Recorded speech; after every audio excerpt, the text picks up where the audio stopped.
செய்தியின் தலைப்பு குடும்பம் ஒரு பரலோகம். நம்ம யாரும் பரலோகத்தை பார்த்ததில்லை. பரலோகம் எப்படி இருக்கும் என்பதை பரலோகத்திற்கு போகாமலேயே நம்முடைய குடும்ப வாழ்க்கையில் தெரிந்து கொள்ள வேண்டும் என்பதற்காக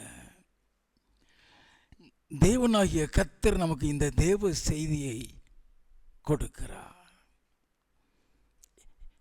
எங்கு பார்த்தாலும் குடும்பத்தில்தான் பிரச்சனை, குடும்பத்தில்தான் சமாதானம் இல்லை, குடும்பத்தில்தான் சண்டைகள், பிரிவினைகள், விவாகரத்துக்கள்,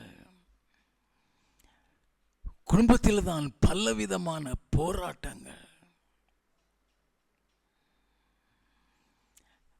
பரலோகமாக இருக்க வேண்டிய குடும்ப வாழ்க்கை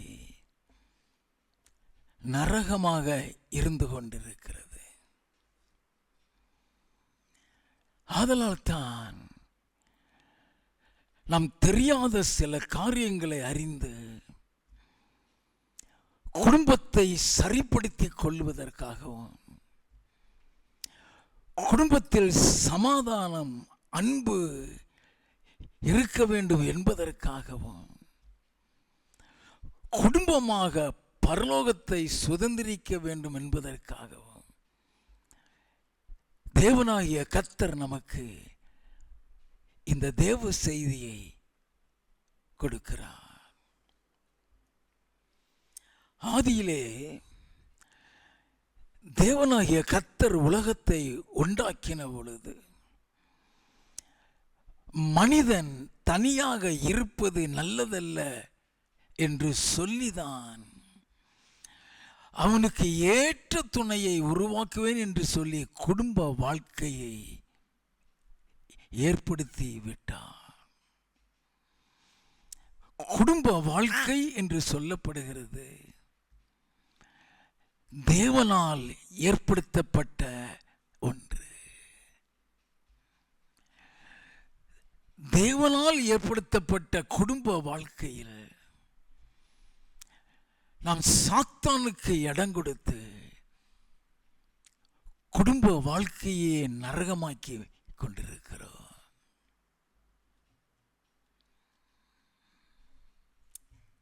ஆதியிலே தேவன் குடும்ப வாழ்க்கையை ஏற்படுத்திய பொழுது அந்த குடும்ப வாழ்க்கை அவர்களுக்கு ஒரு பரலோகமாகத்தான் இருந்தது. எல்லாம் கவனித்துக் கொள்ள வேண்டும். They had a greater and closer fellowship with God. ஒரு மனிதன் மனிதனோடு பேசுகிறது போல தேவனோடு கூட பேசிக் கொண்டிருந்தார்கள். நல்லா கவனிக்க வேண்டும். ஆதியாகமம் 1வது அதிகாரம் 27 முதல் 29 வரை வாசிக்க கேட்போம். தேவன் தம்முடைய சாயலாக மனுஷனை சிருஷ்டித்தார், அவனை தெய்வ சாயலாகவே சிருஷ்டித்தார், ஆணும் பெண்ணுமாக அவர்களை சிருஷ்டித்தார். பின்பு தேவன் அவர்களை நோக்கி, நீங்கள் பலுகி பெருகி பூமியை நிரப்பி அதை கீழ்ப்படுத்தி சமுத்திரத்தின் மச்சங்களையும் ஆகாயத்து பறவைகளையும் பூமியின் மேல் நடமாடுகிற சகல ஜீவ ஜந்துக்களையும் ஆண்டு கொள்ளுங்கள் என்று சொல்லி தேவன் அவர்களை ஆசீர்வதித்தார். பின்னும் தேவன், இதோ பூமியின் மேல் எங்கும் விதை தரும் சகலவித பூண்டுகளையும் விதை தரும் கனி மரங்களாகிய சகலவித விருட்சங்களையும் உங்களுக்கு கொடுத்தேன், அவைகள் உங்களுக்கு ஆகாரமாய் இருக்க கடவது. ஆண்டவர் அவர்களுக்கு சகலத்தையுமே உருவாக்கி கொடுத்து விட்டார். They were also blessed by the Lord. அந்த குடும்ப வாழ்க்கை அவர்களுக்கு ஒரு ஆசீர்வாதமாக இருந்தது. ஆதியாகமம் 2வது அதிகாரம் 8வது வசனம். தேவனாகிய கர்த்தர் கிழக்கே ஏதேன் என்னும் ஒரு தோட்டத்தை உண்டாக்கி தாம் உருவாக்கின மனுஷனை அதிலே வைத்தார். நல்லா கவனிக்க வேண்டும். முழு உலகத்தையும் படைத்த தேவன் அவர்களை முழு உலகத்திலையும் நடமாட விட்டுக்கிட்டு முழு உலகத்திலையும் அவர்களோடு கூட உறவாடி இருக்கலாம். ஆனால் அவர்களுக்கென்று ஒரு தோட்டத்தை உருவாக்கி சகல காரியங்களையும் அவர்களுக்கு அங்கே ஏற்படுத்தி விட்டு எல்லா வசதியும் அங்கே கொடுத்து ஒரு செல்ல பிள்ளை மாதிரி அவர்களை வைத்திருக்கிறார். 19வது வசனம், தேவனாகிய கர்த்தர் வெளியின் சகலவித மிருகங்களையும் ஆகாயத்தின் சகலவித பறவைகளையும் மண்ணினாலே உருவாக்கி ஆதாம் அவைகளுக்கு என்ன பேரிடுவான் என்று பார்க்கும்படி அவைகளை அவனிடத்தில் கொண்டு வந்தார். அந்தந்த ஜீவ ஜந்துக்கு ஆதாம் எந்தெந்த பேரிட்டானோ அதுவே அதற்கு பேராயிற்று. நல்ல கவனியா, ஆண்டவர் ஏன் பேர் வைக்காம ஆதாமை பேர் வைக்க சொல்றார்? ஏன் அவருடைய சாயல்ல உருவாக்குகிறார்? ஒரு தகப்பன் அல்லது தாயுடைய சாயல்ல தான் பிள்ளைகள் இருக்கும். அப்ப அவர்களை ஏனோ தானோ என்று உருவாக்கி ஒரு மிருகங்களையும் பறவைகளையும் ஜீவ ஜந்துக்களையும் அலைய விட்டது மாதிரி அலைய விடல. அவர்களை ஒரு செல்ல பிள்ளை மாதிரி வைத்து அவர்களோடு கூட பேசி கொண்டிருக்கிறாராம். ஆதியாகமம் 3வது அதிகாரம் 8வது வசனம். பகலில் குளிர்ச்சியான வேளையிலே தோட்டத்தில் உலாவுகிற தேவனாகிய கர்த்தருடைய சத்தத்தை அவர்கள் கேட்டார்கள். அப்ப தேவனுடைய சத்தத்தை கேட்கிறார்கள் சொன்னா எந்த அளவுக்கு தேவனோடு கூட உறவாடி கொண்டிருப்பார்கள்.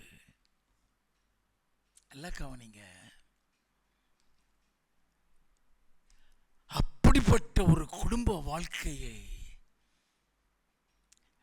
இந்த சபை விசுவாசிகளுடைய குடும்பத்தில் ஏற்பட வேண்டும் என்று சொல்லி கர்த்தர் விரும்புகிறார்.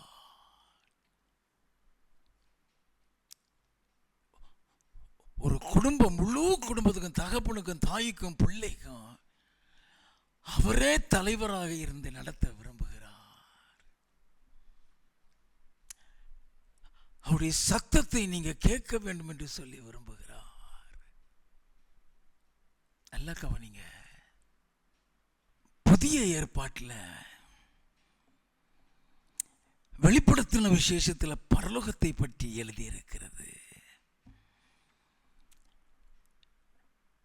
அந்த பரலோகம் எப்படிப்பட்ட ஒரு சந்தோஷத்தில் இருக்குங்கிறதே, அங்க எத்தனை பேர் இருக்கிறாங்கிறதை நம்ம தெரிந்து கொள்ள வேண்டும்.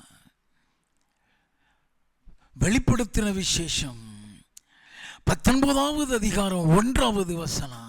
இவைகளுக்கு பின்பு பரலோகத்தில் திரளான ஜனக்கூட்டம் இடுகிற ஆரவாரத்தை கேட்டேன். திரளான ஜனக்கூட்டம் போட்டிருக்குது. In heaven there is no individual. எல்லாம் கவனிச்சுக்கிடலாம். திரளான ஜனங்களை தான் அங்க பார்க்கிறாங்க. 3வது வசனம். மறுபடியும் அவர்கள் அல்லேலூயா என்று சொல்லி ஆர்ப்பரித்தார்கள். அவர்கள் மகிழ்ச்சியோடு ஆர்ப்பரித்துக் கொண்டிருக்கிறாங்க. ஆண்டவர் உன் குடும்பத்தில் உன்னை மட்டும் தெரிந்திருந்திருக்கலாம். எல்லாம் கவனிங்க. That doesn't mean நீ மட்டும் பரலோகத்துக்கு வரணுங்கிறத அவர் விரும்புறாரு நினைச்சிடாதீங்க.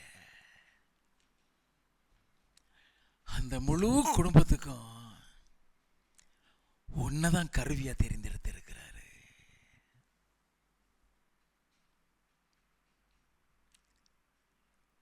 ஆபிரகாம் ஒருத்தனை தான் அழைச்சாரு.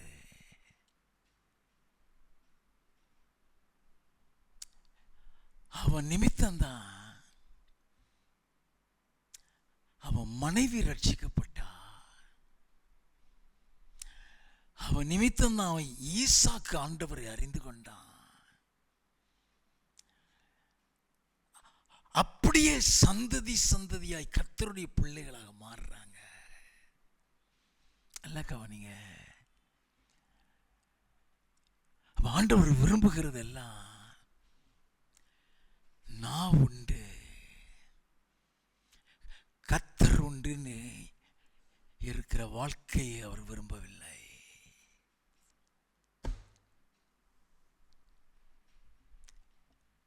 நீ பவுல மாதிரி தனியா அழைக்கப்பட்டுட்டீன்னா அப்படி இருக்கலாம். நீ குடும்பமா அழைக்கப்பட்டுட்டியா, குடும்பம்னு கொடுத்துட்டாரா, அத்தனை பேரும் கர்த்தரை அறிந்து கொள்ள வேண்டும். உன்னை தெரிந்து கொண்டுட்டு உன் குடும்பம் ரட்சிக்கப்படலைன்னு உன்னை கணக்கு கேட்பாரு.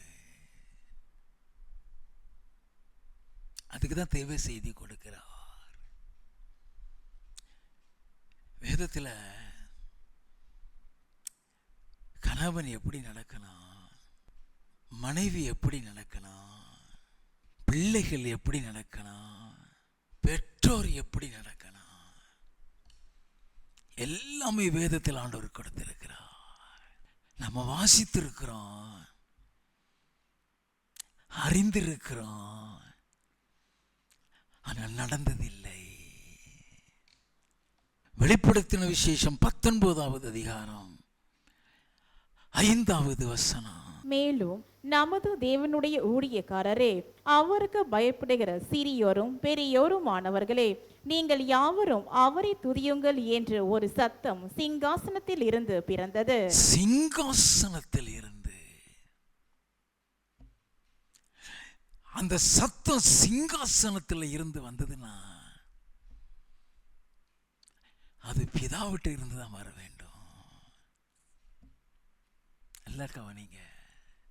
அவரை துதியுங்கள், அவரை மகிழ்ச்சியோடு துதியுங்கள். ஆண்டவர் அதில் ரொம்ப பிரியப்படுவார். ஒரு சபை துதிக்கிற சபையா இருக்க வேண்டும். ஒரு குடும்பம் துதிக்கிற குடும்பமா இருக்க வேண்டும். நாம தெரிந்து கொள்ள வேண்டும். தொடர்ந்து வாசிப்போம். அப்பொழுது திரளான ஜனங்கள் இடும் ஆரவாரம் போலவும் பெருவெள்ள இரைச்சல் போலவும் பலத்த இடிமுழக்கம் போலவும் ஒரு சத்தம் உண்டாகி, அல்லேலூயா, சர்வ வல்லமையுள்ள தேவனாகிய கர்த்தர் ராஜ்யபாரம் பண்ணுகிறார், நாம் சந்தோஷப்பட்டு களி கூர்ந்து அவருக்கு துதி செலுத்த கடவோம். ஆட்டுக்குட்டியானவருடைய கல்யாணம் வந்தது, அவருடைய மனைவி தன்னை ஆயத்தம் பண்ணினாள் என்று சொல்ல கேட்டேன். சுத்தமும் பிரகாசமுமான மெல்லிய வஸ்திரம் தரித்து கொள்ளும்படி அவளுக்கு அளிக்கப்பட்டது. அந்த மெல்லிய வஸ்திரம் பரிசுத்தவான்களுடைய நீதிகளே. பின்னும் அவன் என்னை நோக்கி, ஆட்டுக்குட்டியானவரின் கல்யாண விருந்துக்கு அழைக்கப்பட்டவர்கள் பாக்கியவான்கள் என்று எழுது என்றான். மேலும் இவைகள் தேவனுடைய சத்தியமான வசனங்கள் என்று என்னுடனே சொன்னான். அப்படின்னா பரலோகம் ஒரு கல்யாண வீடு போல இருக்கிறது. நல்லா கவனிங்க. என்னைக்கோ ஒரு கல்யாணத்துக்கு போகிறோம். அந்த கல்யாண விருந்து முடிஞ்ச உடனே அந்த கல்யாண சந்தோஷம்லாம் போயிடும். ஆனா ஆண்டவர் விரும்புகிறது எப்பொழுதுமே கல்யாண வீடு போல ஒரு சந்தோஷமான குடும்பத்தை விரும்புகிறார். அவரே நம்முடைய குடும்பத்தை நடத்த விரும்புகிறார். அநேக நேரங்களில் நாம் ஒருவரை ஒருவர் குற்றப்படுத்தி கொண்டிருக்கிறோம். கணவன் மனைவியை குற்றப்படுத்துகிறான், மனைவி கணவனை குற்றப்படுத்துகிறாங்க. இப்படி கையை நீட்டும் பொழுது ஒரே ஒரு விரல் தான் அவங்கள காட்டும், மற்ற 3 விரல் ஒன்றை தான் காட்டும். அறிந்திருக்கீங்களா? நம்மகிட்ட இருக்கிற தப்பு நமக்கு தெரியாது.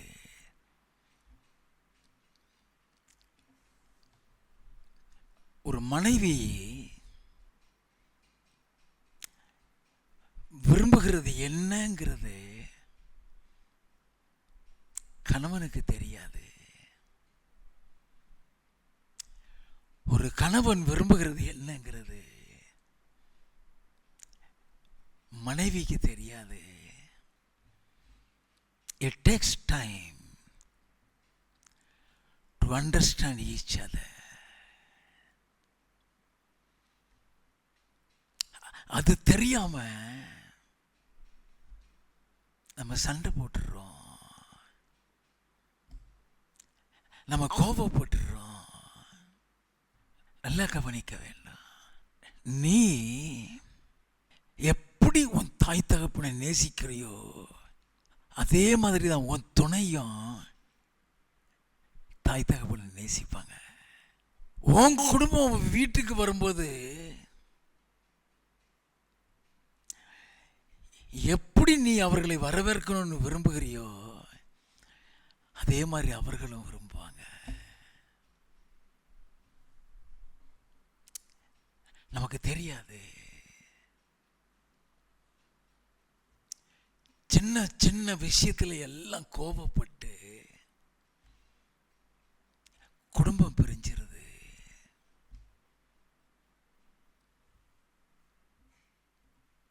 குடும்பம் பிரிஞ்சிருச்சுதுன்னா பரலோகம் கிடையாது. நீ என்ன பரிசுத்தமா வாழ்ந்தாலும் பரலோகம் கிடையாது. வசனத்தின்படி சகலமும் ஆண்டவர் வசனத்தை வைத்து தான் சொல்லிக் கொடுக்கிறாரு. நம்ம அதை தெரிந்து கொள்ள வேண்டும்.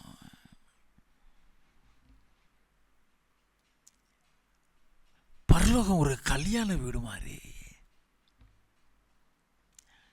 இயேசு மணவாட்டியாகிய சபையை அழைக்க வருகிறார்னா அவர் அப்படியே திடீர்னு இறங்கிலாம் வந்துட மாட்டாரு. அங்க ஒரு பெரிய கொண்டாட்டம் நடக்குது. அந்த கொண்டாட்டம் நடந்துதான் அவர் அனுப்பி விடுறாங்க. அவரோடு கூட எக்கால சத்தத்தோட தூதர்கள் வர்றாங்க. எல்லாம் கவனிங்க. வருகைங்கிறது மக்களை அழைக்கிற ஒரு அழைப்பு அல்ல.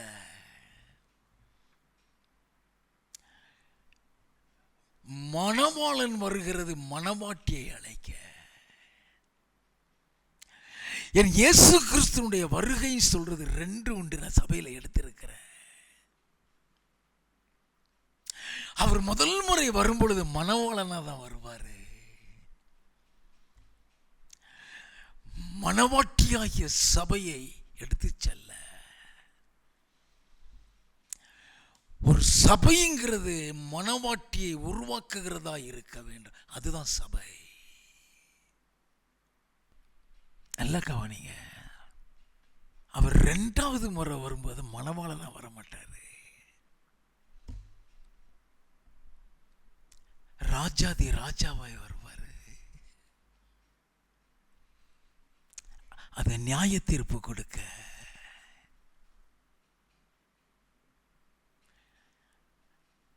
அப்படி ராஜாதி ராஜாவாய் வரும் பொழுது அவரோடு கூட எடுத்துக்கொள்ளப்பட்ட அத்தனை பேர் இறங்கி வருவாங்க.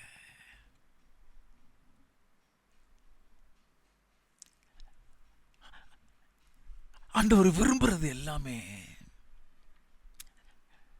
the church has to prepare themselves for the coming of the Lord as a bride.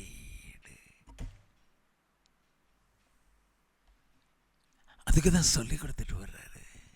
வெளிப்படுத்தின விசேஷம் 21வது அதிகாரம் 3 முதல் 5 வசனங்கள். மேலும் பரலோகத்தில் இருந்து உண்டான ஒரு பெரும் சத்தத்தை கேட்டேன். அது இதோ மனுஷரிடத்திலே தேவனுடைய வாசஸ்தலம் இருக்கிறது. அவரிடத்திலே அவர் வாசமாயிருப்பார். அவர்களும் அவருடைய ஜனங்களாயிருப்பார்கள். தேவன் தாமே அவர்களோடே கூட இருந்து அவர்களுடைய தேவனாயிருப்பார். நல்ல கவனிங்க. நம்ம ஏதோ வெளிப்படுத்தல வாசித்தோம்னு நினைச்சு நம்ம போயிட்டோம். பரலோகத்துல தேவனுடைய வாசஸ்தலம் இருக்குன்னு சொல்லி எழுதப்படல.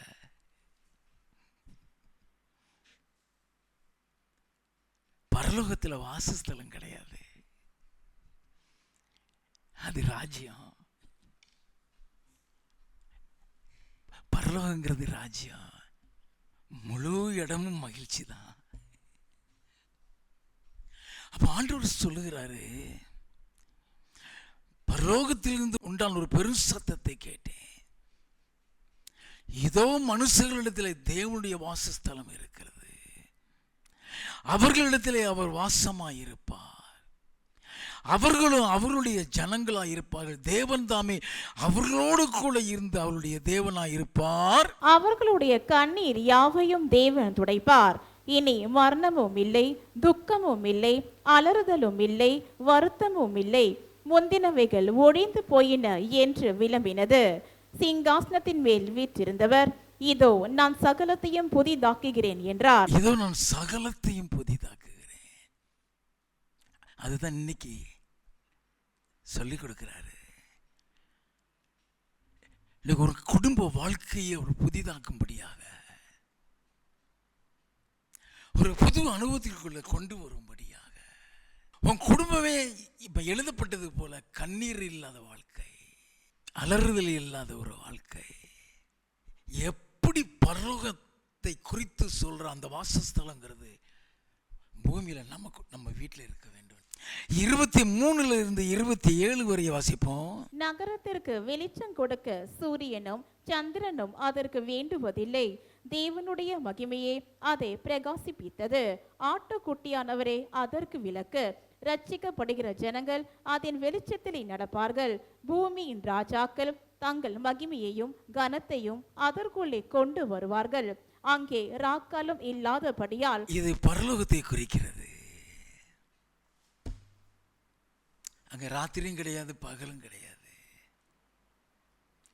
எப்பொழுதுமே வெளிச்சம்தான், எப்பொழுதுமே பிரகாசம்தான்.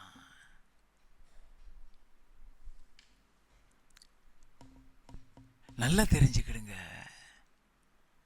எப்பொழுதும் பிரகாசம். தேவன் தான் அங்க வெளிச்சம். ரட்சிக்கப்படுற ஜனங்கள் மட்டும்தான் அங்க இருப்பாங்க. ஏன் இந்த வசனத்தை நமக்கு கொடுக்கிறாரு? உன் குடும்பத்திலையும் அத்தனை பேரும் ரட்சிக்கப்பட்ட ஜனங்களா இருக்க வேண்டும். உன் குடும்பம் ஒரு குட்டி பரலோகமாக இருக்க வேண்டும். God compares the heaven with your family life. வாசிப்போம். அங்கே ராக்காலம் இல்லாதபடியால் அதன் வாசல்கள் பகலில் அடைக்கப்படுவதே இல்லை. உலகத்தாருடைய மகிமையையும் கனத்தையும் அதற்குள்ளே கொண்டு வருவார்கள். தீட்டுள்ளதும் அருவருப்பையும் பொய்யையும் நடப்பிக்கிறதும் ஆகிய ஒன்றும் அதில் பிரவேசிப்பதில்லை. ஆட்டுக்குட்டியானவரின் ஜீவ புஸ்தகத்தில் எழுதப்பட்டவர்கள் மாத்திரம் அதில் பிரவேசிப்பார்கள். 22வது அதிகாரம் 3வது வசனத்திலிருந்து. இனி ஒரு சாபமும் மீறாது தேவனும் ஆட்டுக்குட்டியானவரும் இருக்கிற சிங்காசனம் அதில் இருக்கும். அவருடைய ஊழியக்காரர் அவரை சேவித்து அவருடைய சமூகத்தை தரிசிப்பார்கள். அவருடைய நாமம் அவர்களுடைய நெற்றிகளில் இருக்கும். அங்கே ராக்காலம் மீறாது விளக்கும் சூரியனுடைய வெளிச்சமும் அவர்களுக்கு வேண்டுவதில்லை. தேவனாகிய கர்த்தரே அவர்கள் மேல் பிரகாசிப்பார்.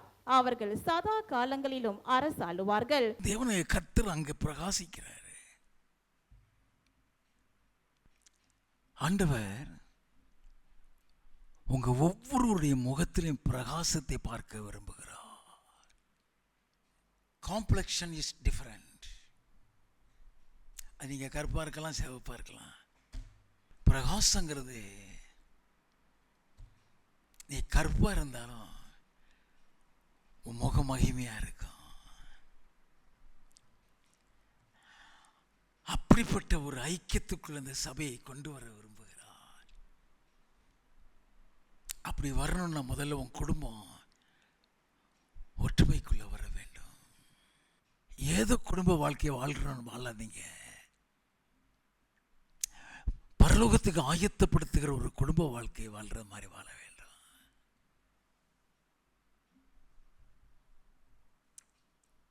நல்லா கவனித்துக் கொள்ள வேணும். நம்முடைய வீடு பரலோகமாய் இருக்க வேண்டுமானா அவர் வந்து நடத்தினாதான் அது பரலோகமா இருக்கும். நீயா முயற்சி செய்து நடக்காது. அவர் வந்து உன் வீட்டை உன் குடும்பத்தை நடத்தணும் அப்படின்னா உனக்கும் அவருக்கும் ஒரு தொடர்பு இருக்க வேண்டும். அது எப்படிப்பட்ட தொடர்பு இருக்குங்கிறது அடுத்த வாரம் தான் எடுப்பேன், நேரம் கிடையாது இன்னைக்கு. நல்லா கவனிச்சுக்கிடுங்க. God wants to have a closer relationship with him.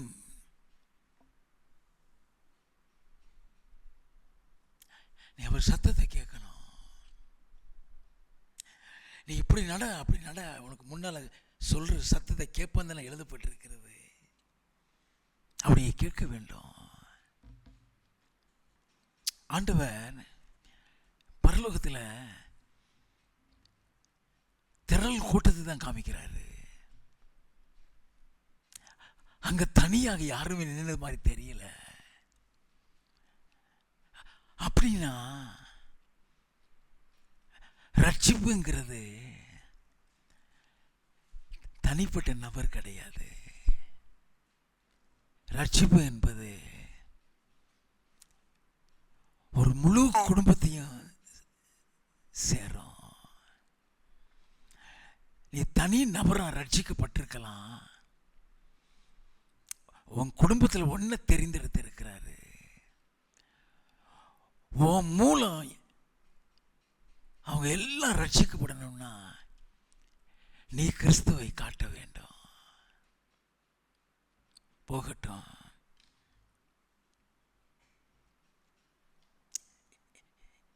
எப்படி முழு குடும்பத்தையும் சொல்றேன். அப்போஸ்தலர் நடவடிக்கைகளின் புஸ்தகம் 16வது அதிகாரம் 25வது வசனத்தில் இருந்து வாசிக்க கேட்போம். நடு ராத்திரியிலே பவுலும் சீலாவும் ஜெபம் பண்ணி தேவனை துதித்து பாடினார்கள். சிறைச்சாலையில் நடக்குது. ஒரு பிசாச விரட்டினா அது ஆக்ரோஷமாயி அவன் அடிச்சு கட்டி காலையும் கையையும் கட்டி சிறையில் போட வச்சிருச்சு. அவனை தொழுமரத்தில் மாட்டி வச்சிருக்கிறாங்க. கால் விலங்கு. அங்கதான் பாடிக்கிட்டு இருக்கிறான், அழுதுட்டு இருக்கல. பவுலும் சீலாவும் பாடிக்கிட்டு இருக்கிறாங்க. வாசிப்போம். காவலில் வைக்கப்பட்டவர்கள் அதை கேட்டுக்கொண்டிருந்தார்கள். சடுதியிலே சிறைச்சாலையின் அஸ்திபாரங்கள் அசையும்படியாக பூமி மிகவும் அதிர்ந்தது. உடனே கதவுகள் எல்லாம் திற உண்டது. எல்லாருடைய கட்டுகளும் கடன்று போயிற்று. அந்த பாடல், அந்த ஆராதனை கர்த்தரை எவ்வளவு மகிழ்ச்சி ஆக்கியிருந்தா கட்டுகளை எல்லாம் கலத்திருக்கும். நல்ல கவனிங்க. அந்த பாடல் அங்க இருந்த கொலைகாரன், திருடன், கொள்ளக்காரன் அத்தனை பேரையும் ரட்சிக்க வைத்து விட்டது. அந்த பாடல்லையே இயேசுவின் அன்பை சொல்லிட்டாங்க.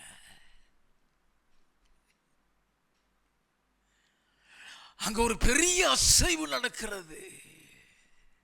அந்த அளவுக்கு அவங்க வல்லமை பெறப்படுது. கட்டுகள்லாம் அவிழ்ந்துருச்சு. கைதியெல்லாம் ரட்சிக்கப்பட்டுட்டான். வாசிப்போம். சிறைச்சாலைக்காரன் நித்திரை தெளிந்து சிறைச்சாலையின் கதவுகள் திறந்திருக்கிறதை கண்டு கட்டுண்டவர்கள் ஓடி போனார்கள் என்று எண்ணி பட்டயத்தை உருவி தன்னை கொலை செய்து கொள்ள போனான். அவன் கைதிய விட்டுட்டான ராஜா அவனை கொன்றுவான். அதான் சட்டம். அங்க அவன் கொல்றதுக்கு முன்னாடி நம்மளை செத்துருவான்னு சொல்லி மாய்க்க போறான். பவுல் கத்துறான். வாசிப்போம். பவுல் மிகுந்த சத்தமிட்டு, நீ உனக்கு கெடுதி ஒன்றும் செய்து கொள்ளாதே, நாங்கள் எல்லாரும் இங்கேதான் இருக்கிறோம் என்றான். எல்லாரும் கைதிகள் இங்கே தான் இருக்கும், ஒருத்தன் கூட ஓடல. வாசிப்போம். அப்பொழுது அவன் தீபங்களை கொண்டு வர சொல்லி உள்ளே ஓடி நடுநடுங்கி பவுலுக்கும் சீலாவுக்கும் முன்பாக விழுந்து அவர்களை வெளியே அடைத்து வந்து, ஆண்டவமாரே, ரட்சிக்கப்படுவதற்கு நான் என்ன செய்ய வேண்டும் என்றான். என்ன கேட்குறாங்க? அங்கே உள்ள அத்தனை பேரும் ஏன்பா நீங்கள் ஓடலைன்னு கேட்டால் அவங்க என்ன சொல்லியிருப்பாங்க? நான் ரட்சிக்கப்பட்டேன்னு சொல்லியிருப்பாங்க. அது என்னன்னு அவனுக்கு தெரியாது. அவனுக்கு என்னன்னே தெரியாது. அவங்க சொல்லியிருப்பாங்க, நாங்கள் ரட்சிக்கப்பட்டோம், நான் ஓடலை. அவன் கேட்குறான், நான் என்ன செய்ய வேண்டும்? அதுக்கு பவுல் என்ன பதில் சொல்றான்? வாசிப்போம். அதற்கு அவர்கள், கர்த்தராகிய இயேசு கிறிஸ்துவை விசுவாசி, அப்பொழுது நீயும் உன் வீட்டாரும் ரட்சிக்கப்படுவீர்கள் என்று சொல்லி. நீ விசுவாசி, சிங்குலர், நீ விசுவாசி. அது புளூரலா மாறுது. நீயும் உன் வீட்டாரும் ரட்சிக்கப்படுவீங்க. ஒருத்தரை வச்சுதான், ஒருத்தரை வச்சுதான் ரட்சிப்பு. அந்த ஒருத்தருடைய நடக்கை தான்.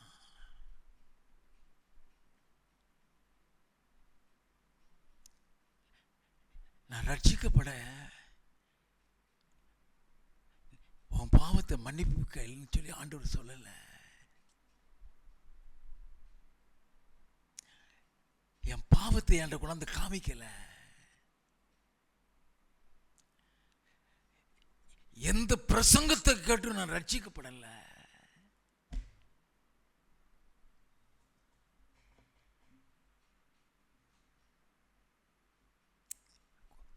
குடும்பத்தில் ஒரு சில பிரச்சனைகள், அந்த பிரச்சனைகள் நிமித்தம் தேவ சமூகத்தில் போய் அழுதுட்டு கிடக்கிறேன். என் மனைவி எப்படி என்ற நடந்தாங்கிறத மட்டும் ஒரு தரிசனத்தில் காமிக்கிறாரு.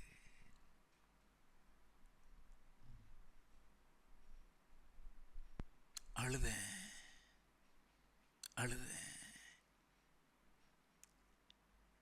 என்னை ஒப்பு கொடுத்தேன். எல்லா பிரான்ஸையும் என்னை விட்டு எடுத்துட்டாரு. அதுக்கப்புறம் ஆபிரகாமை மாறி சொந்த ஊர்ல இருந்து, குடும்பத்தில் இருந்து பிரிச்சு மெட்ராஸுக்கு கொண்டு வந்துட்டாரு. ஐ நெவர் தாட் என்னை இப்படி ஒரு ஊழியக்காரனை வைப்பாருன்னு சொல்லியோ, இவ்வளவு பெரிய சபையை கொடுப்பாருன்னு சொல்லி எனக்கு தெரியாது. நினைச்சு கூட பார்த்ததில்லை. இவ்வளவு பெரிய சபையை கொடுப்பாருன்னு ஒருத்தரும் தீர்க்க தரிசனம் சொன்னதில்லை. உங்களை குறித்து அப்படி திட்டம் வச்சிருக்கனால தான் ஆண்டவர் ஒன்று இங்கே கொண்டு வந்து உட்கார வச்சிருக்கிறாரு.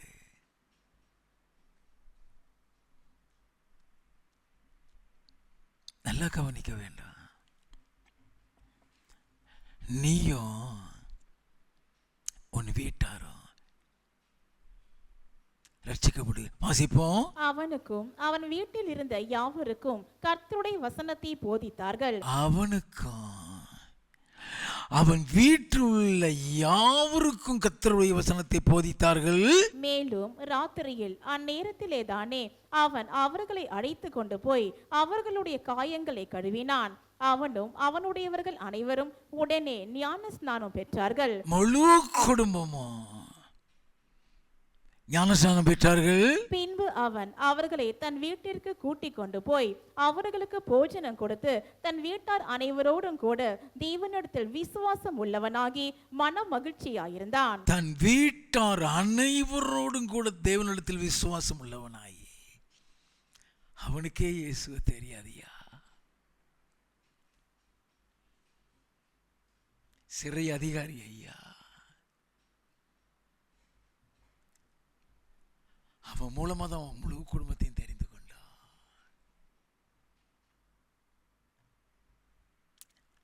முழு குடும்பமும் ரட்சிக்கப்பட வேண்டும். பிள்ளைகள் எப்படினாலும் போட்டோம், அது அவங்க பாதை, இது ஏன் பாதை. பரலோகத்துக்கு போக மாட்டீங்க.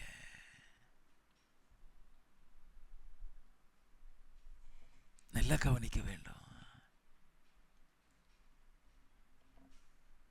யோவான் எழுதின சுவிசேஷம் 4வது அதிகாரம் 46வது வசனத்தில் இருந்து, பின்பு இயேசு தாம் தண்ணீரை திராட்சரசமாக்கின கலிலேயாவில் உள்ள கானா ஊருக்கு மறுபடியும் வந்தார். அப்பொழுது கப்பர்நகுமிலே ராஜாவின் மனுஷரில் ஒருவனுடைய குமாரன் வியாதியாயிருந்தான். இயேசு யூதேயாவில் இருந்து கலிலேயாவுக்கு வந்தார் என்று அந்த மனுஷன் கேள்விப்பட்ட போது அவரிடத்திற்கு போய் தன் மகன் மரண அவஸ்தையாய் இருந்தபடியினாலே அவனை குணமாக்கும்படிக்கு வர வேண்டும் என்று அவரை வேண்டிக் கொண்டான். அவனுக்கு இயேசுவை, ரட்சிப்பை, ஆண்டவரை பற்றிய தெரியாது, யாரை பற்றியும் தெரியாது. ஆனால் இயேசு சுகப்படுத்திடுவார். அது ஒண்ணுதான் அவனுக்கு தெரியும். அவர் யாருன்னு தெரியாது, ஆனால் அவர் சுகப்படுத்திடுவார். அவர்கிட்ட போனா சுகப்படுத்திடுவார். அதான் அவர்கிட்ட போறான். வாசிப்போம். அப்பொழுது இயேசு அவனை நோக்கி, நீங்கள் அடையாளங்களையும் அற்புதங்களையும் காணாவிட்டால் விசுவாசிக்க மாட்டீர்கள் என்றார். அதற்கு ராஜாவின் மனுஷன், ஆண்டவரே, என் பிள்ளை சாகிறதற்கு முன்னே வர வேண்டும் என்றான். என்னது அர்த்தம்? ஆண்டவர் பேசிட்டே இருக்காதீங்க, பேசிட்டே இருக்காதீங்க, வாங்காண்டாரு. நல்லா கவனிங்க. அங்க போய் நின்றுட்டாலே கதை முடிஞ்சிருந்தியா? அப்படி போய் நின்றுட்டாலே போதும். வாசிப்போம். இயேசு அவனை நோக்கி, நீ போகலாம், உன் குமாரன் பிழைத்திருக்கிறான் என்றார்.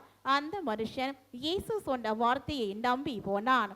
அவன் போகையில் அவனுடைய ஊழியக்காரர் அவனுக்கு எதிர்கொண்டு வந்து, உம்முடைய குமாரன் பிழைத்திருக்கிறான் என்று அறிவித்தார்கள். அப்பொழுது எந்த மணி நேரத்தில் அவனுக்கு குணம் உண்டாயிற்று என்று அவர்களிடத்தில் விசாரித்தான். சோதிச்சு பார்க்கிறான்.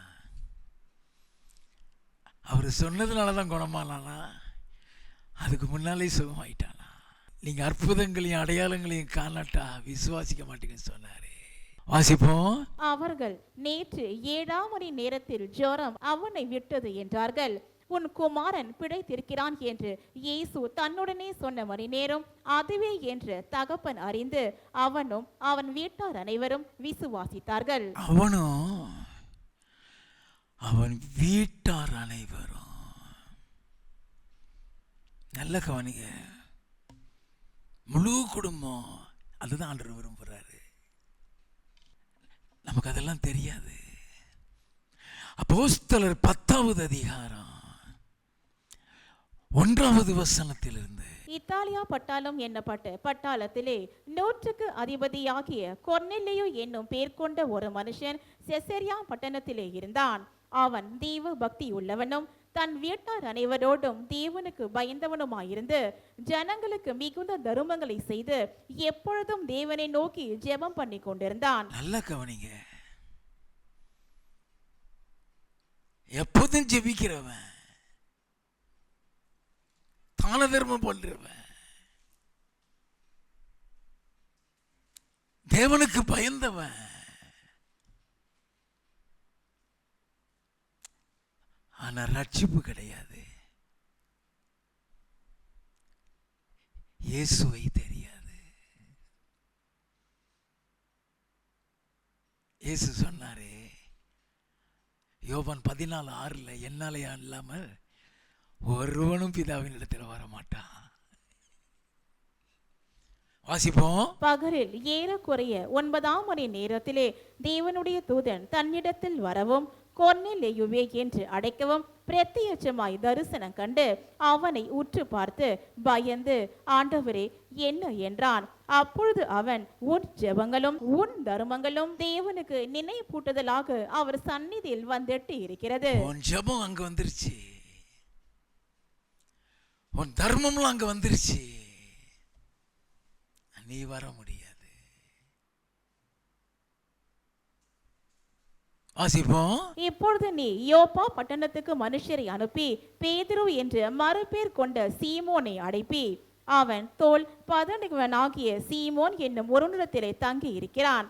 அவனுடைய வீடு கடலோரத்தில் இருக்கிறது. நீ செய்ய வேண்டியதை அவன் உனக்கு சொல்லுவான் என்றான். நீ செய்ய வேண்டியதை அவன் உனக்கு சொல்லுவான். அவன் எது சொன்னானா? அப்போஸ்தலர் 11வது அதிகாரம் 14வது வசனம். நீயும் உன் வீட்டார் அனைவரும் ரட்சிக்கப்படுவதற்கு ஏதுவான வார்த்தைகளை அவன் உனக்கு சொல்லுவான் என்று அந்த தூதன் தனக்கு சொன்னதாகவும் எங்களுக்கு அறிவித்தான். நீயும் உன் வீட்டார் அனைவரும். ஆண்டவர் விரும்புறது அதுதான்.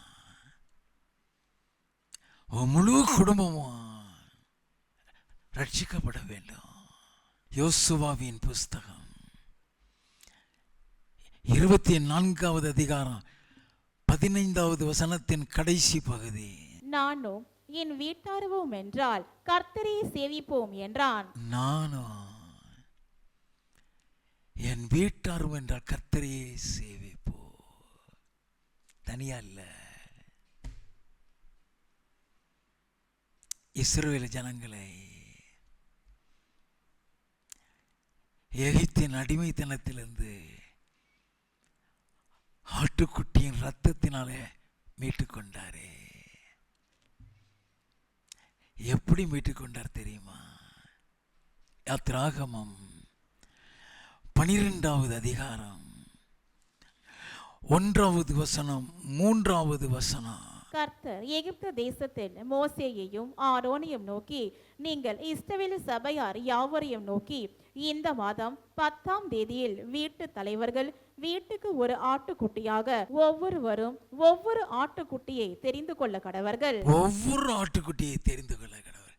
6 முதல் 8 வசனம். அதை இந்த மாதம் 14ஆம் தேதி வரைக்கும் வைத்திருந்து இஸ்ரவேல் சபையின் ஒவ்வொரு கூட்டத்தாரும் சாயங்காலத்தில் அதை அடித்து அதன் இரத்தத்தில் கொஞ்சம் எடுத்து தாங்கள் அதை புசிக்கும் வீட்டு வாசல் நிலைக்கால்கள் இரண்டிலும் நிலையின் மேல் சட்டத்திலும் தெளித்து, அவங்க குடியிருக்கிற வீட்டு நிலைக்கால்ல தனிப்பட்ட நபர் மீது தெளிக்க சொல்லல, வீட்டு நிலைக்கால்ல. வாசிப்போம். அன்று ராத்திரியிலே அதன் மாம்சத்தை நெருப்பினால் சுட்டு புளிப்பில்லா அப்பத்தோடும் கசப்பான கீரையோடும் அதை புசிக்க கடவர்கள். 13வது வசனம். நீங்கள் இருக்கும் வீடுகளில் அந்த இரத்தம் உங்களுக்காக அடையாளமாய் இருக்கும். அந்த இரத்தத்தை நான் கண்டு உங்களை கடந்து போவேன். நான் எகிப்து தேசத்தை அழிக்கும் போது அழிக்கும் வாதை உங்களுக்குள்ளே வராதிருக்கும். அந்த வீட்டுக்குள்ள உள்ள ஒருத்தன் கூட சாக மாட்டேன்.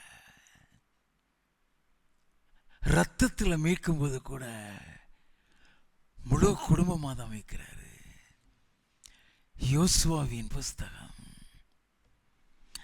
2வது அதிகாரம் 1வது வசனமும் 17வது வசனமும். நூனின் குமாரனாகிய யோசுவா சித்தீமில் இருந்து வேவுக்காரராகிய 2 மனுஷரை ரகசியமாய் வேவு பார்க்கும்படி அனுப்பி, நீங்கள் போய் தேசத்தையும் எரிகோவையும் பார்த்து வாருங்கள் என்றான். அவர்கள் போய் ராகாப் என்னும் பேர் கொண்ட வேசியின் வீட்டுக்குள் பிரவேசித்து அங்கே தங்கினார்கள். ராகாப் என்னும் வேசியினுடைய வீட்டில் பிரவேசித்து அங்க தங்கினார்கள். 17வது வசனம். அப்பொழுது அந்த மனுஷர் அவளை நோக்கி, இதோ நாங்கள் தேசத்துக்குள் பிரவேசிக்கும் போது நீ இந்த சிவப்பு நூல் கயிற்றை எங்களை இறக்கிவிட்டு ஜன்னலிலே கட்டி உன் தகப்பனையும் உன் தாயையும் உன் சகோதரர்களையும் உன் தகப்பன் குடும்பத்தார் அனைவரையும் உன்னிடத்தில் உன் வீட்டிலே சேர்த்துக்கொள். அவதான காப்பாத்தனா.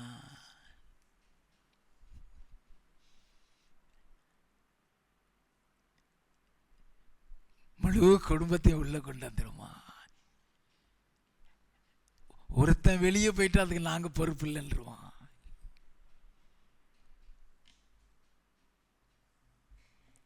யோசுவா முதல்ல அழிக்கிறதுக்கு முன்னால அந்த வேசி வீட்டில் உள்ள அத்தனை பேரை வெளியே கொண்டாந்துருவான். ஆண்டவர்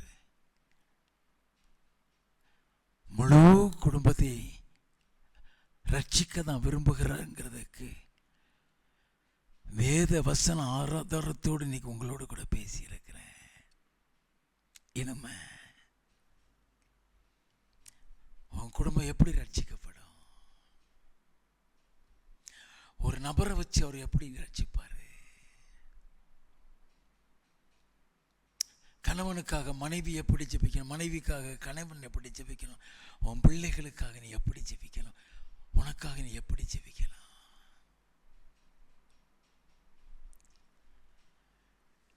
உன் முழு குடும்பமும் கர்த்தரால் நடத்தப்படணும்னா எந்த எந்த முறையிலாம் நீ தேவனோட தொடர்பு வைக்கலாம்? இவை எல்லாவற்றையும் அடுத்த ஞாயிறு உங்களோடு பேசுவேன்.